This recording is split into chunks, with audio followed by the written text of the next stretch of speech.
Hi, this is Kelly Borsheim. Today I want to talk about self-critiquing in your artwork. Now, at times it's really nice to have colleagues, your peers maybe who are doing something similar to you, to critique your work. A lot of times I actually like a neighbor or a partner or a spouse or something like that who would come in and get a fresh look and say, oh, this isn't right, this isn't right. But ultimately, I'm finding that it's good for a lot of things to see a completely different way of thinking, but sometimes I feel more alone when somebody tells me, well, this needs to go this way, because what happens is a lot of times people are giving me advice as if I want to take this road here. I'm at point A and I want to go to point B. But I find what a lot of times I'm not trying to go to point B, and I never was. I wanted to go this way, and so every time people give me well-meaning advice and good advice, if I want to go here, I get frustrated and I feel alone. So why do I talk about these things when it comes to painting? Because I am trying to find my own street, and I don't want to be copying other people. But of course, it's difficult to not live without influencing, and it's difficult to do something that is totally us. But anyway, let me get to this painting here. I'm going to self-critique this. And what I mean by that is I want to stand back. Now, I did this maybe 2 months ago or something, but I did small color studies of about 4x6 little drawings on paper to kind of get a color thing, because I have been struggling to work with color lately because it's the thing that I have never ever come close to even handling. But I did all these little color studies, and then I went on the plein air site. It was a competition for one day of painting, and I went to this park. I'd photographed it earlier to get an idea of what I wanted to paint that day and not just show up unprepared for stuff. So I didn't expect to win. I didn't go with the cares of winning, and frankly I didn't win because you can see this doesn't deserve winning. But I learned a lot of stuff with this, and I'm still struggling with realism versus abstract versus color versus the whatever exists. So let me get to the critiquing of my own piece. This is pastel. It is painted on pastel board. The pastel board is a gray color in the background. I don't know if they offer, pastel board is a brand, it's B-O-R-D, but I don't know if they offered other colors. I think they offer white, but I chose a gray, mostly because I like, from my classical art training, I like adding a dark and a light, and immediately I have 3 tones.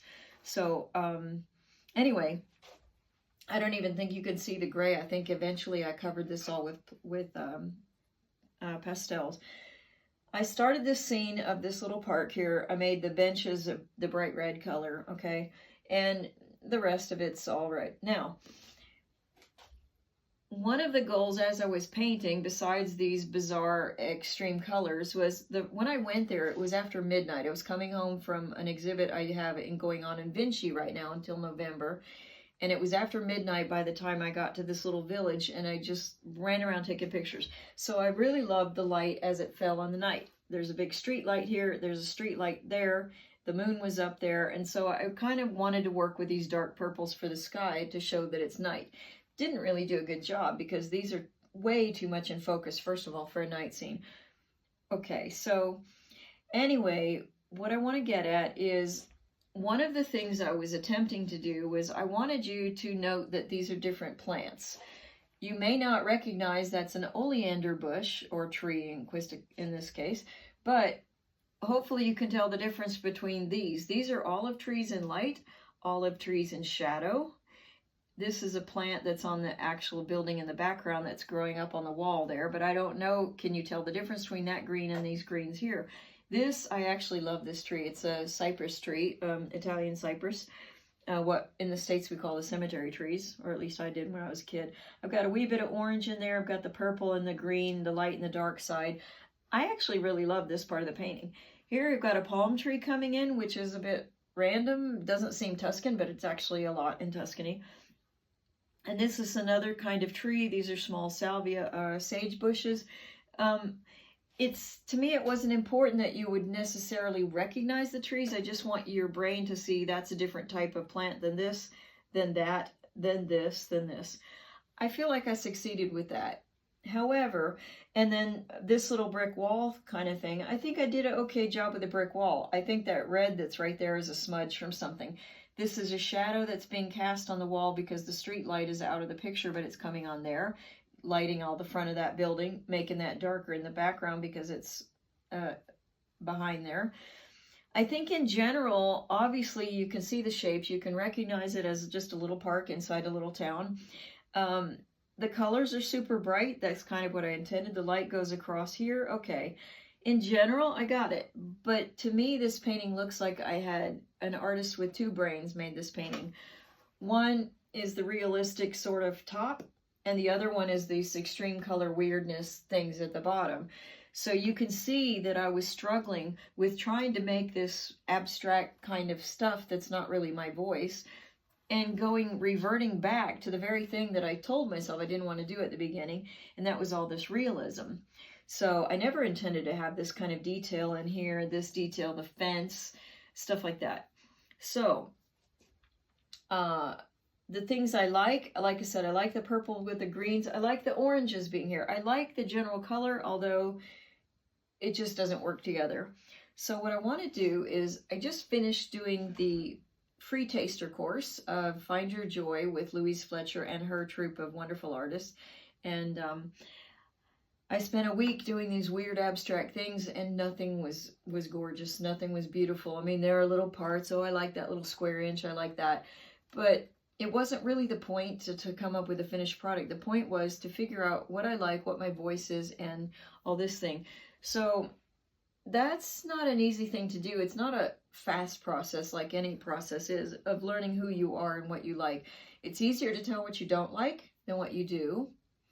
It's, yeah, so let's just stick with that. Okay, so right now what I want to do is I want to say, okay, my goal with this piece was to make an abstract piece with a lot of bizarre colors. That I like the bright colors, but I wanted to make something a lot more abstract. I don't mind, maybe I like it, if you notice that it's a park and there's architecture versus natural shapes. I think I'm okay with that, but I don't want all the literal stuff here. I do really love the textures I did in these bricks here, so I don't know what I'm going to do with that, because here's the thing. I'm struggling with my brain. My brain wants to stay in the comfort zone of seeing what things are and doing all this, but I have this desire, and maybe it's a desire of the ego, that I want to see if I can also be good at abstracts. Maybe that's not right, but sometimes I worry that's really, is it really an ego thing? Do I really like abstracts? Do I want to do abstracts for my, I don't know. That's a discussion for my quiet hours. Right now, what I want to do is I want to decide what I like about this painting. I like the purple.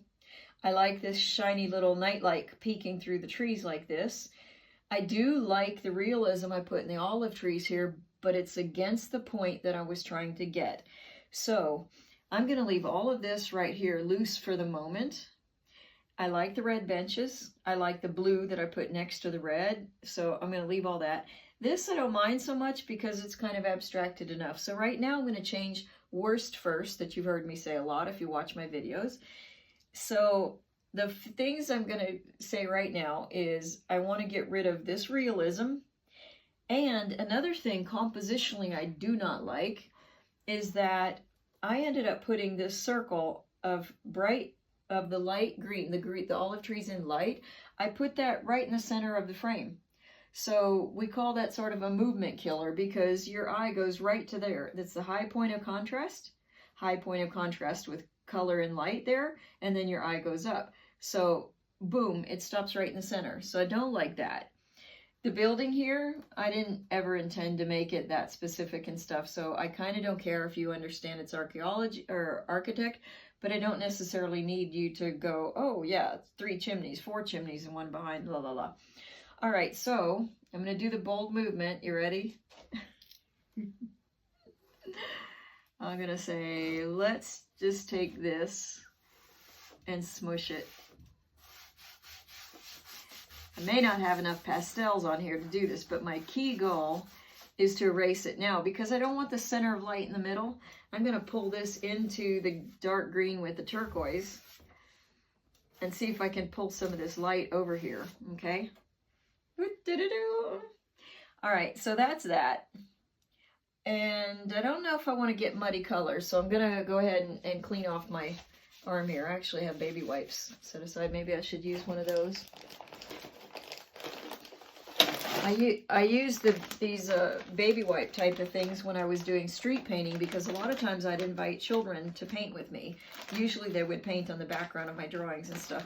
But it seemed really rude for me to invite children to draw on the street and get really dirty when their parents were probably thinking, you know, we just came from a museum, now we want to go eat at a restaurant, and my kids are filthy. So I always had these on hand so that the kids could kind of clean up after themselves without the parents having to pull out their own supplies if they were that prepared or not. So anyway, rambling. Now, my hand is wet here, so I don't know that I want to touch that. But I want to do the same kind of idea with this, is get rid of all this stuff and not be precious about it, okay? And I don't have this fixed to anything, so that's going to fight me there. Do I want to go into the lightness of this tree? Maybe. Maybe I don't want to be precious about anything. Okay, even forget the moon for a bit. All right, so now that I've totally destroyed this and I can't really think of myself as being precious about this, let me destroy all of this while I'm at it. Why not? I'm gonna leave the park benches because I like that clean red that's there. And again, I'm dirty. So this may or may not be the palette, because what I do a lot of times is I choose my color palette ahead of time. That's one of the things I'm trying to do, learn with the limited palette, and to choose the colors based on a course I took with Klahn, who is the colorist. And it was interesting, his graphing it out, these colors on the wheel, from tone, but mostly the intensity of the colors and also the hues. So anyway, I think this may be close to what I used that day, because I try to keep them separate knowing I didn't finish this. So let me just say for now, I'm going to pick, okay, so I have a nice green there, and I don't want this light to be in the middle. So let me pull this. I'm going to use the side of the pastel because I don't want to be precious, okay? I like that word that Louise Fletcher used, is don't make it so precious, because you can't play and you can't find joy and you can't experiment if you've already got an idea of what you want to do. But also, my problem has always been that I'm afraid to lose things. So I know I can draw and I know I can do it again. My brain doesn't want to do anything over again, but I need to sort of put aside that maybe OCD type of thing or whatever and just go, okay, let's just do stuff. So one of the things I didn't like about this is that it's right there in the center. So let me pull this out here and pull that up and start breaking that up. Now, it could be, see how when I do that, it feeds with the purple underneath. So maybe I don't want to smear that. This is orange, but also I like it that it's a light form coming in with this. So maybe what I can do is take up another light. Now that's a yellow. Maybe I don't want the, here, you know what? I found this piece that's open. So let me just do some mark making here. And I may have to find a way to get my, right now I'm just trying to get rid of what I actually felt like I had done a good job on, but it wasn't the job I wanted to do. So, you know, when you talk about failing on stuff, I think the main definition of failure is that you attempted to do this, but instead you did that. So that would be, you're not on the goal. So this is totally not on the goal. And this may be a stupid idea, I don't know, but I'm just going to play with this a bit and try to think about stuff. I'm just making sort of random marks because right now I want to destroy this whole thing. Maybe I don't want this oleander here.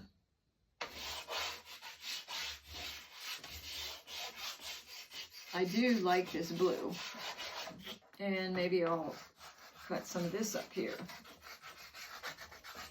I don't have a plan at this moment. Right now, I know what I'm going to do because I'm me. I'm going to basically destroy this and put down as many different ideas as possible. And I could go in to destroy some of that and make that there. And then I'm going to stand back and look at this and go, okay, I obviously have light there. I have light there. Maybe, do I want something more light there. Maybe I can put it this other blue or this is not blue. This is actually a piece of children's chalk. But right now I don't care about materials. I want to see about what it is I want to do. Now, what I just did there, I realized as I was doing it that there's a part of my brain that says never put anything exactly on the corner. It's just one of those, I guess it would be what one of my first classical art teachers said back in Texas. Lisa, I'm spacing on her name because she changed her name to a completely different name a couple years after I studied with her, and it was confusing to me. But anyway, it would be called a kiss. So, for example, if this piece of orange had ended right at the corner where this goes and that goes, that would be 3 lines hitting together. That would be a kiss. And in some theories, that would be a stop the energy kind of thing. Other people may say, no, you've got 2 streets your eye can travel along. So it's all a matter. But you put a little bit off distance with things, and all of a sudden, you get surprised. And see, the thing is, when you're trying to be random, I think our brains want order. We want order so that we know what things are, that they're not a danger kind of thing. And then you want to throw in a little surprise so that you don't get bored. So if I did repetition stripes, for example, your brain looked at it and went, okay, I get it. Vertical lines, whatever, nothing go. So I can ignore that and I can search for other things more interesting.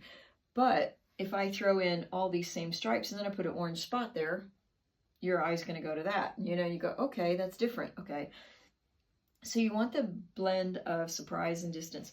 I am kind of actually enjoying some of this here. I think these scribbles are kind of stupid, but I like these washy textures that are happening here. This is kind of stupid too, but in the times, I just want to do something stupid to break up what it is I've been doing. And I may want to figure out a composition of light. Maybe I need some more light in this side, for example. And a different shape. I like triangles though, so you'll see. So I have that. Is that better or loose? I don't know. Do I need to break up that green? Maybe. Let's see. I'm picking all my colors that I have sides to, not the stuff that's in paper. But it's because I'm nervous when I'm talking on the internet, when I'm talking on the video. And it's nice to overlap stuff because you see how things are mixing up.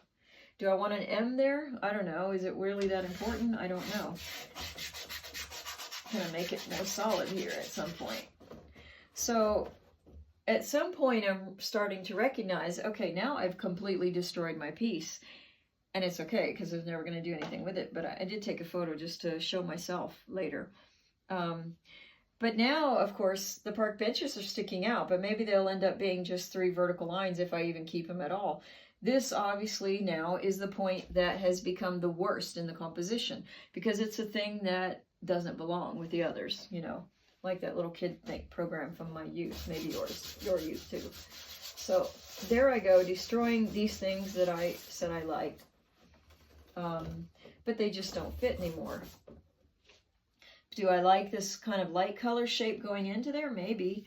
Do I want to focus everything on here? No. So why am I letting this go straight into that? I don't know.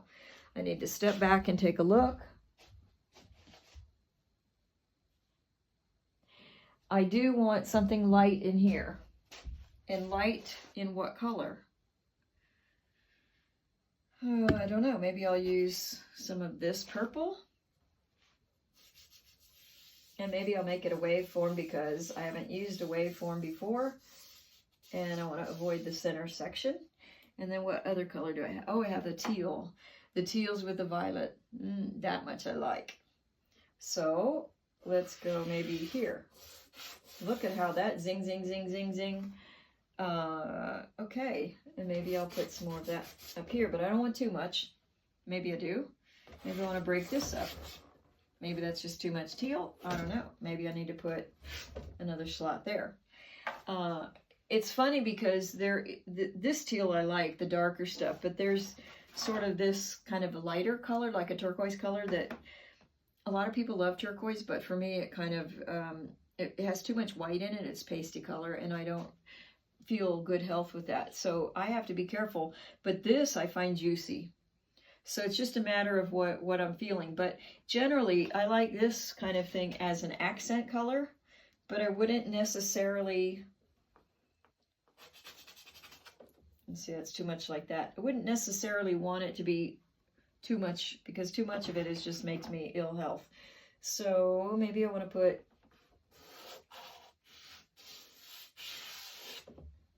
something green there.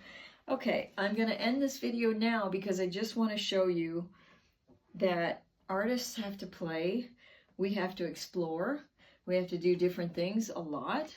And so I've just done that. I've totally destroyed that. I don't know what I'm going to do with this red, and maybe I just, here, let's go do this right now. Although soft lines may or may not be what I want for all of this stuff, but obviously I've taken out all of the realism in this piece, and so the park benches don't make any more sense. But maybe I like the red there, but maybe I'll put the red up here, or maybe this color composition that I have here doesn't work with the red. It worked only with this sort of almost red. Did I put something in here?